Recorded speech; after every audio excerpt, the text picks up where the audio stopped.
Olá, tudo bem com vocês? Bem-vindos ao canal Cintia Sena.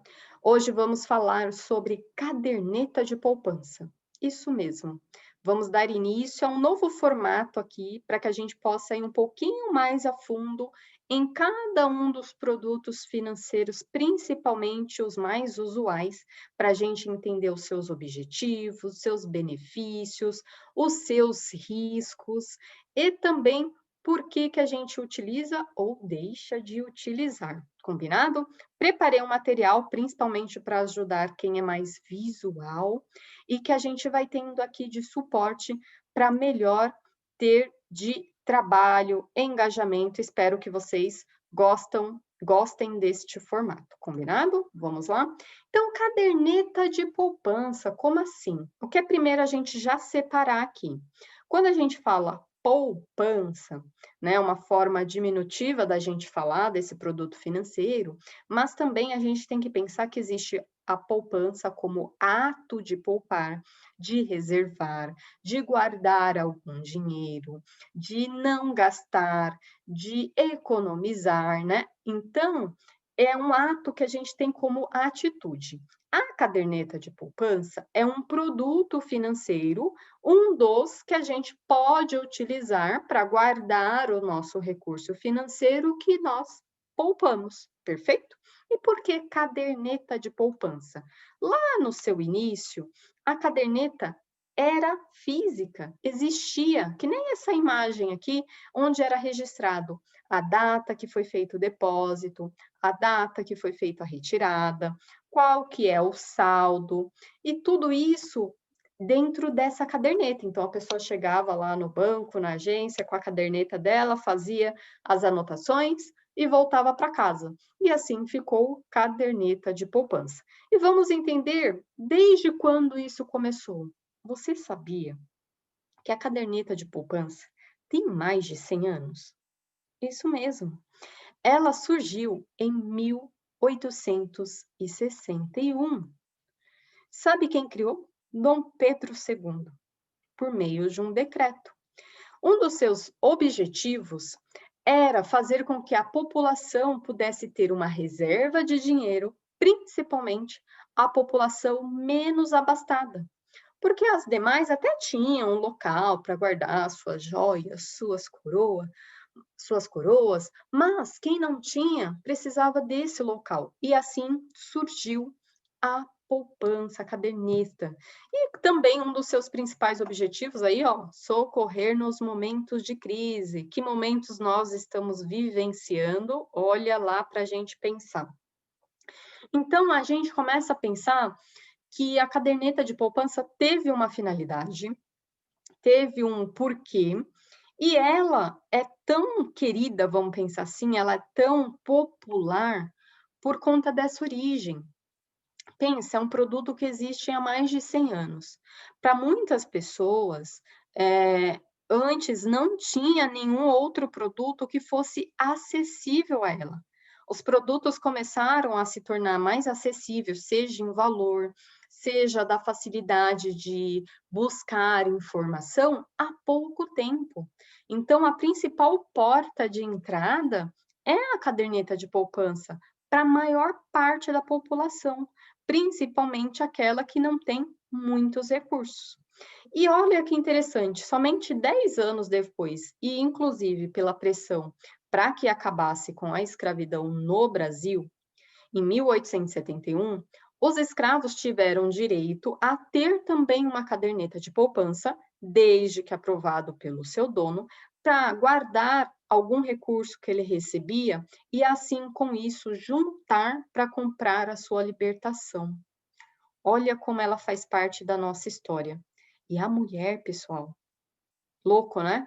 Somente em 1915, 1861 para 1915, que a mulher teve o direito a ter a caderneta de poupança desde que o marido permitisse. Ou seja, se o marido falasse não, ela não teria. E essa escolha livre somente aconteceu para a mulher em 1934. Ou seja, tem pouco tempo.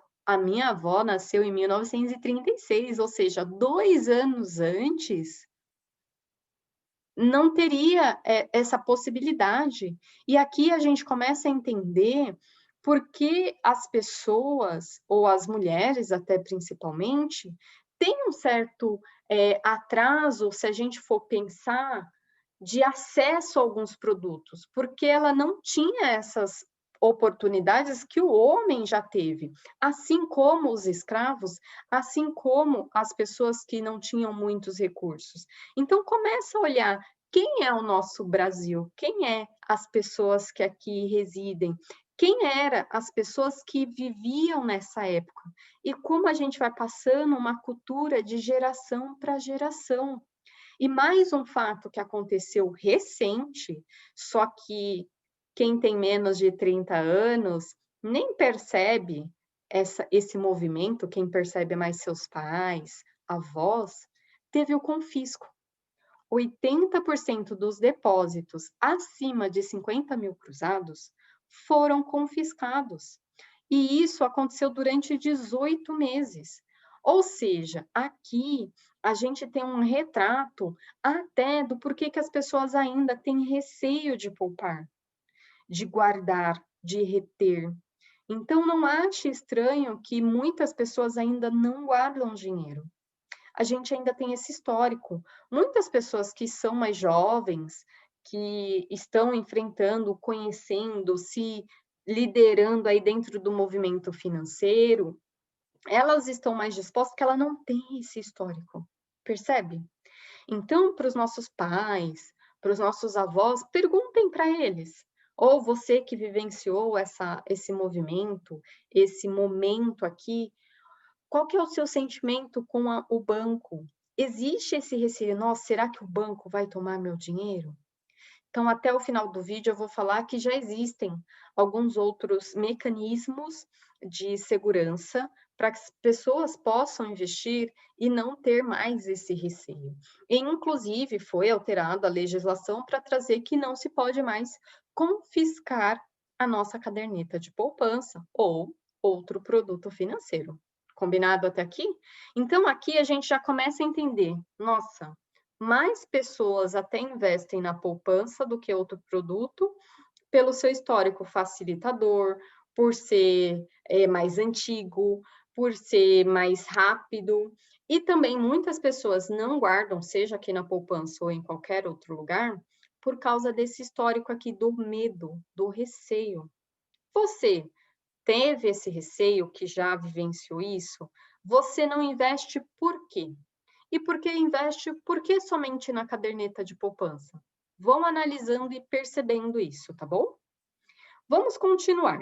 Então, quando ela foi idealizada, num primeiro movimento, foi dito que ela teria, as pessoas iriam guardar o dinheiro dela, e ela teria uma remuneração de 6%, ok? Ao longo do tempo, foram sofrendo algumas alterações, trouxe a correção monetária, que hoje a gente conhece que é a ATR, inclusive está em 0% ela, a remuneração, e foram fazendo essas modificações. Em 2012, como a expectativa da redução da taxa básica de juros, que é a Selic, foi feita uma alteração nas regras de remuneração da caderneta de poupança. Ou seja, quem tem recursos guardado antes de 2012 não vai mudar nada. Como que rende? 0,5% ao mês, o que dá no ano um equivalente a 6,17, ok?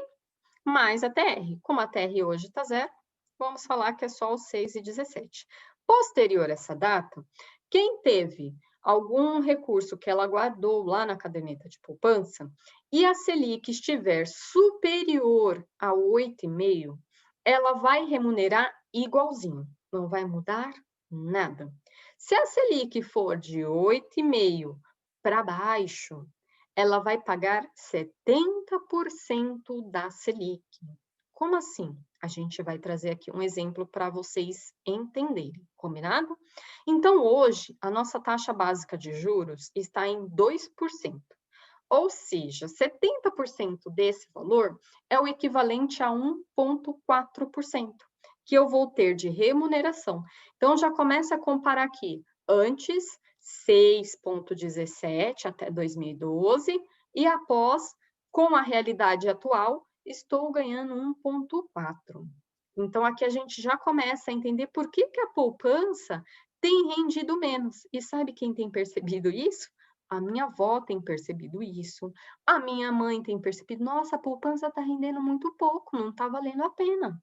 Então, a gente já começa a sentir esses impactos.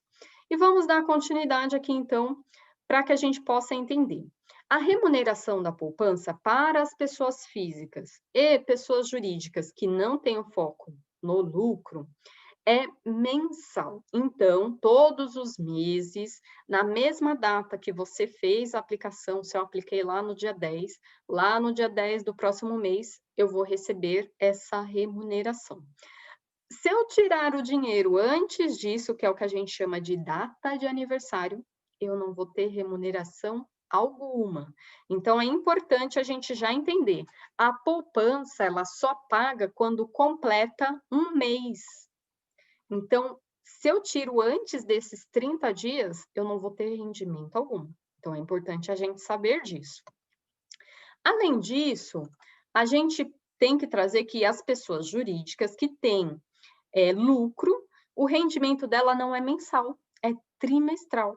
Muitas empresas usam a caderneta de poupança como objeto de garantia para as locações. Então, essas locações vão ter lá essa caução, né, essa garantia rendendo a cada 3 meses, diferente da pessoa física. Ok até aqui?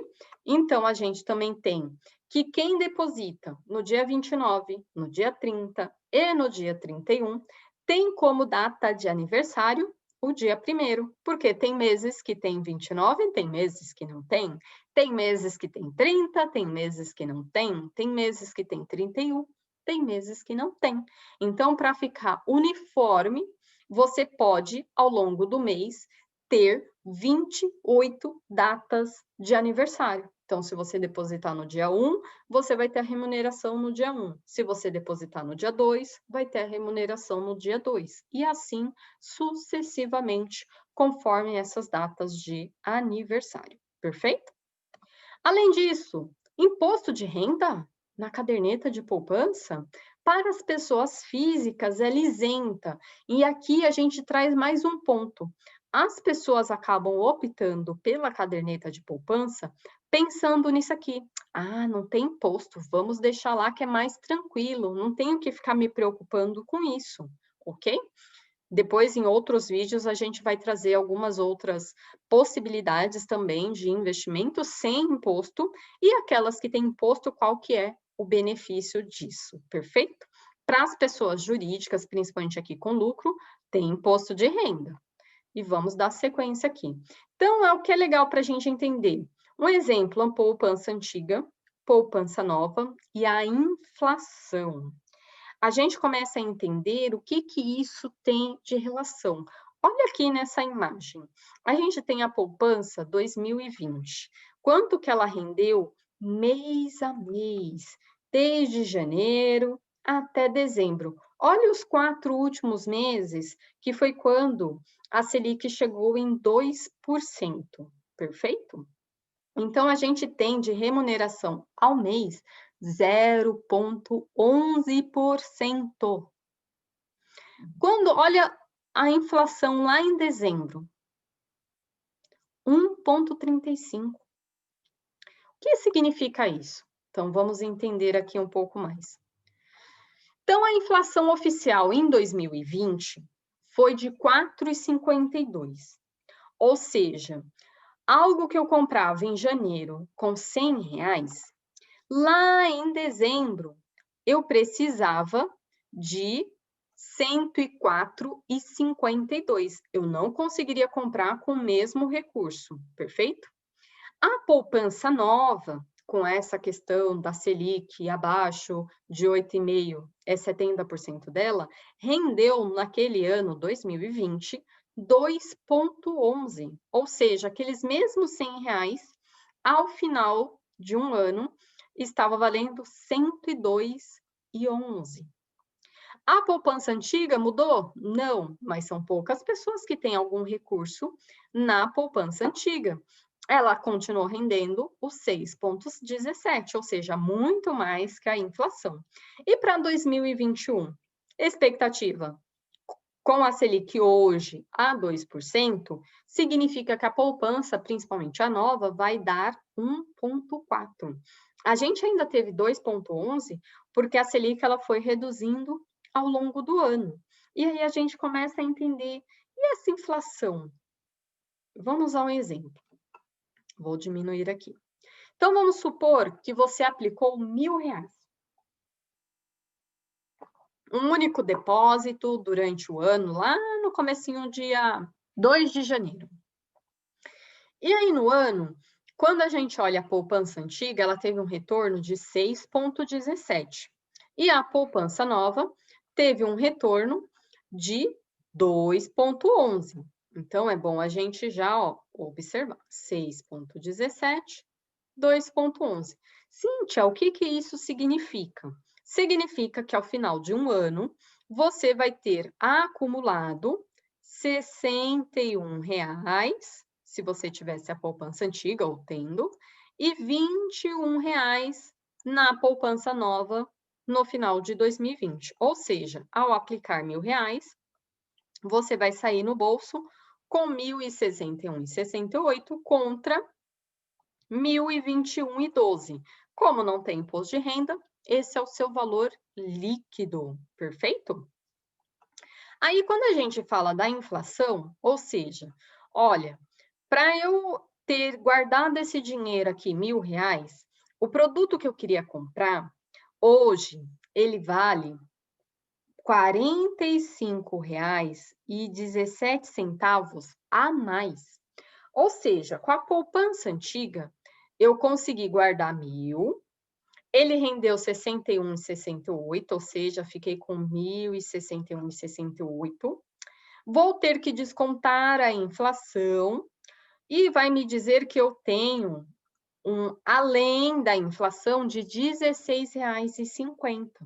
Ou seja, a poupança antiga venceu pelo menos a inflação. Quando a gente olha a poupança nova, significa o quê? Que aquilo que eu queria comprar, que valia R$ 1.000 lá no começo do ano de 2020, no final, ela está valendo 1.045. Só que o dinheiro que eu guardei na poupança rendeu 1.021, ou seja, vai faltar R$ 24,00 para que eu consiga comprar aquele produto. E isso é o que a gente chama de rendimento negativo. Então, o que a gente tem que observar? A poupança, ela começou a render menos por conta dessa mudança. E quando a gente olha o aspecto da inflação oficial, nem é o real que a gente vivencia no dia a dia, porque se a gente for colocar o real, vai dar muito mais do que esses 4,52. A gente, ao deixar na poupança, também estamos tendo uma perda do poder de compra. E aqui entra um ponto que a gente vai falar um pouquinho mais no detalhe, qual que é o meu objetivo ao guardar o dinheiro na poupança?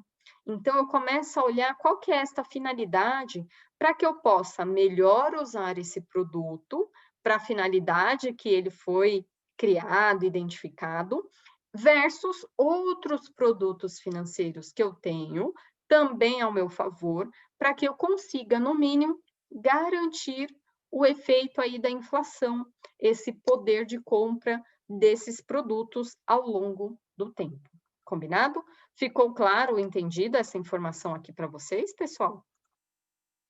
Então, qualquer coisa, escreve aqui também, tá bom? Então, vamos dar continuidade.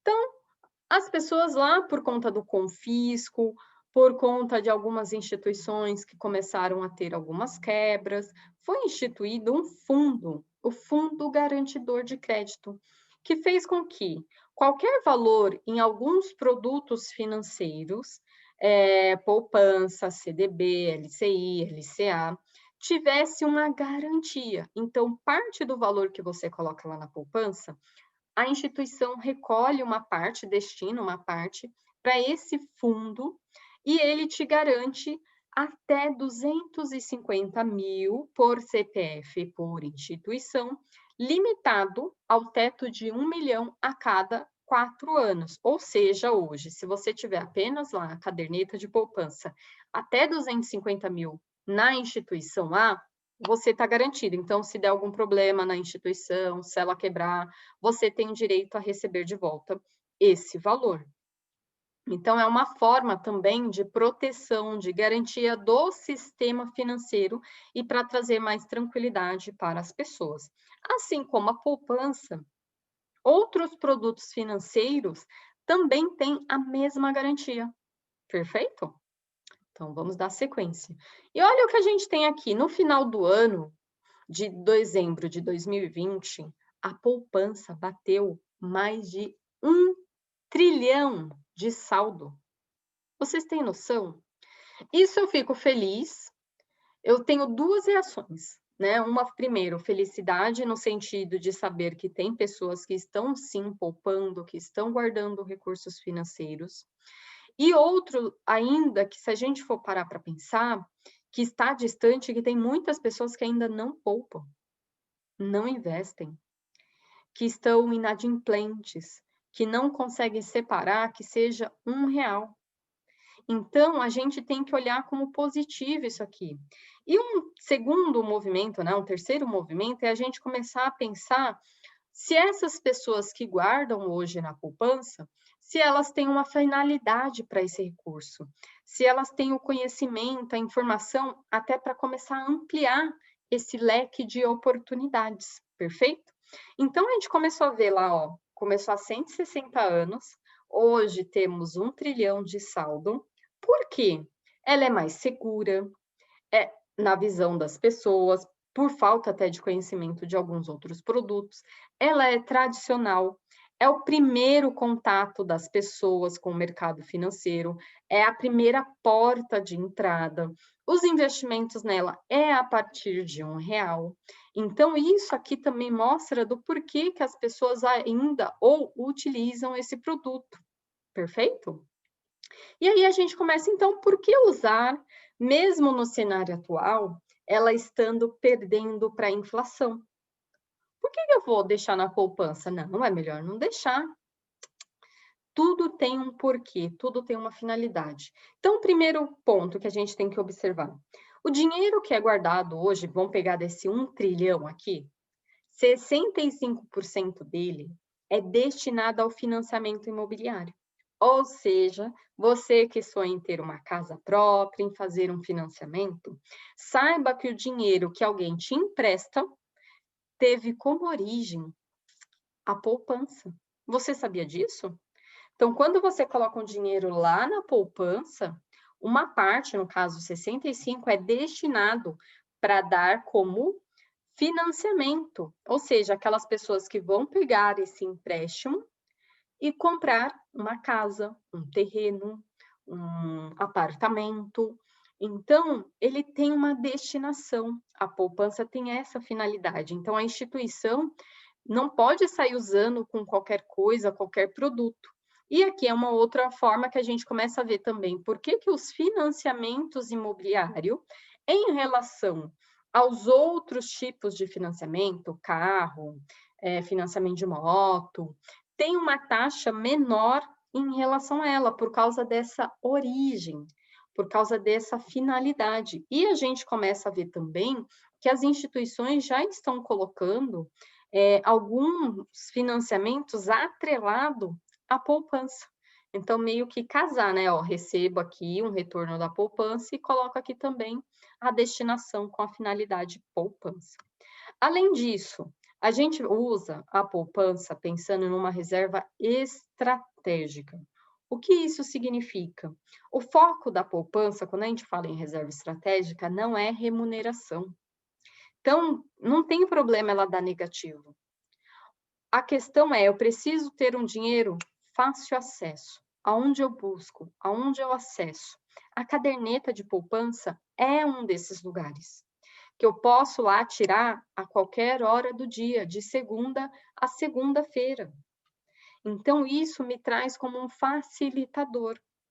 Ela também é interessante para quando eu já tenho um recurso financeiro já aplicado lá num outro produto, já estou próximo de realizar, então eu vou tirar porque já está vencendo aquele produto e ele vai ficar lá para que eu faça já essa utilização.